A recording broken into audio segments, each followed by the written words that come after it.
Os argumentos colocados nas 44 páginas, onde é melhor ver? Aqui, 44 páginas de uma ação civil pública, assinada por Marcelo Moreira Tavares Navega, 19 de novembro, e Paulo José Andrade de Araújo Sali, com os argumentos de proteção ao direito da infância e da adolescência e a educação como direito fundamental. Se intima o prefeito, e a juíza concedeu, se intima o prefeito em 10 dias organizar o retorno às aulas. Isso é o que está na decisão do juiz. Mas a pergunta que eu faço, e daí a minha crítica ao Ministério Público responsável pelos assuntos da área de educação, em que momento, em defesa dos direitos da criança, dos adolescentes, entrou com a ação civil pública para obrigar Rodrigo a dar matrícula para um conjunto enorme, centenas e milhares de crianças que não conseguiram vaga nas escolas municipais? Se a educação é um direito fundamental, caro Ministério Público responsável pelos assuntos da área da educação, se o direito da criança à educação é um direito fundamental, por que não entrou com uma ação civil pública, Renatinho, para obrigar o Rodrigo a matricular as crianças que estão fora da sala de aula? Isso ela não fez. O que está se tentando fazer agora com essa ação, atendendo aos donos.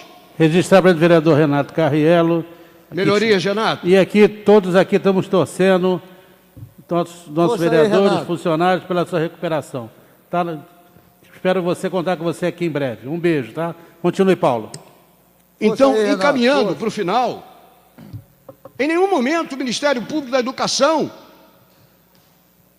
usando como argumento, o argumento intensamente utilizado aqui, de que era um direito da criança, em nenhum momento entrou com uma ação civil pública para resolver um problema que todos os vereadores dessa casa, Macedo que está aí, Renato, eu e vários outros, de famílias que não têm seus filhos com matrícula garantida na escola, e que o Ministério Público da Educação em nenhum momento entrou com ação civil pública. Agora, para que está entrando agora?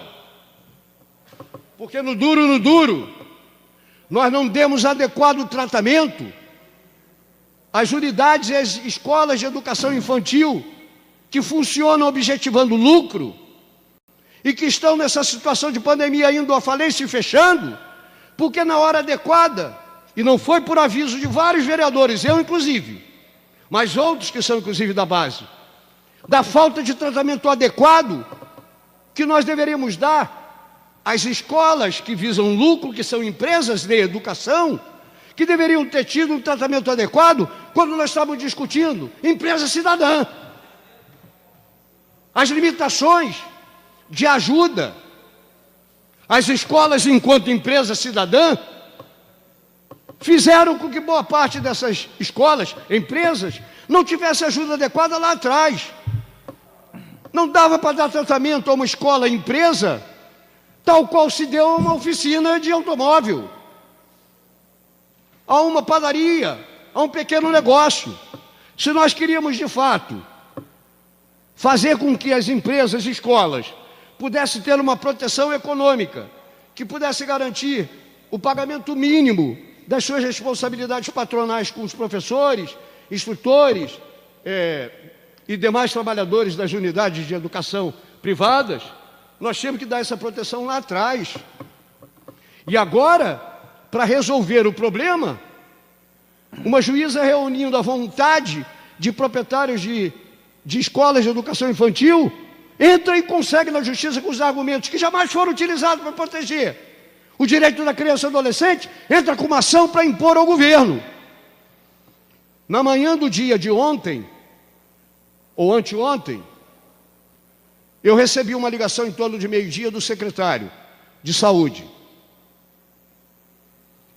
perguntando no Zap se podia falar comigo.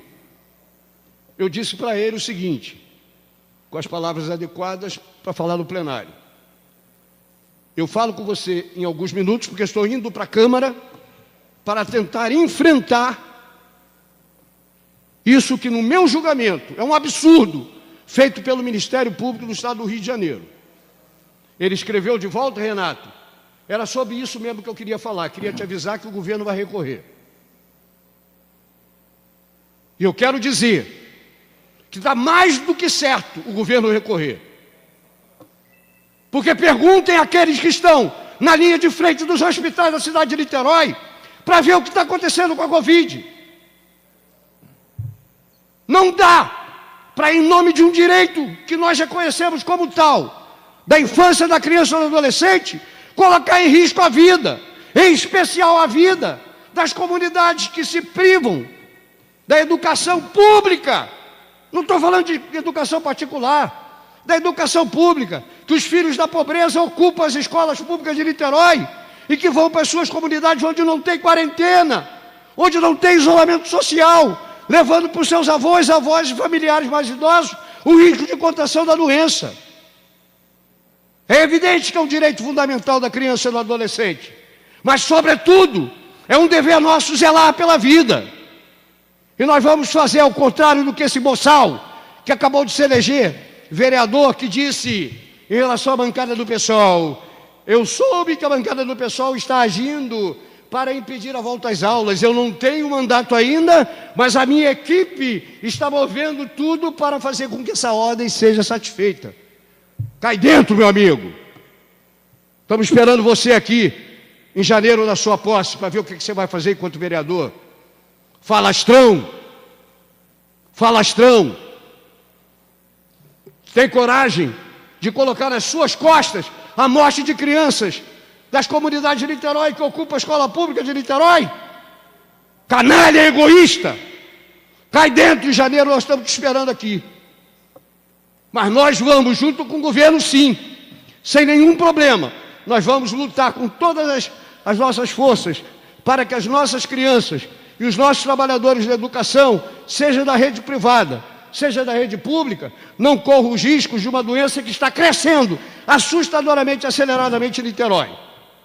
Essa é a manifestação. Para isso, entramos, já sabendo a decisão, entramos com o ofício dirigido ao doutor Carlos Raposo, com os argumentos que nós já havíamos nos utilizado anteriormente para defender a não volta às aulas presenciais.